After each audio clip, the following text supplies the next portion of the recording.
Allô? An-trano anao chérie? Ewa zany trano zany. Zay zao io avy any. Za mila fanazavana mazava tsara. Ok. Ao. Inona misy ty?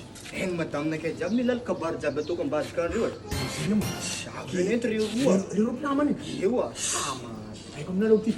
Efa mbara jiaby any e. Ana ty efa mifonana anao mandoa lifa mbara jiaby. Aza lereo ihany e. Aza tsy amalina reo zany. Ao boss.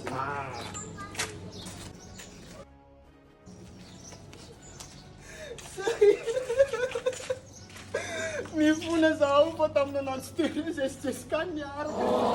Sy diniko boko. Chérie, diako aminao ty koa nianatra hoe karakôry fanokafana compte TikTok e. Kaiky zany zaho eny be jiaby tsy reny kara zany zaka ataonareo io. Zay vao tena mazava aminakazy. Tsy mira.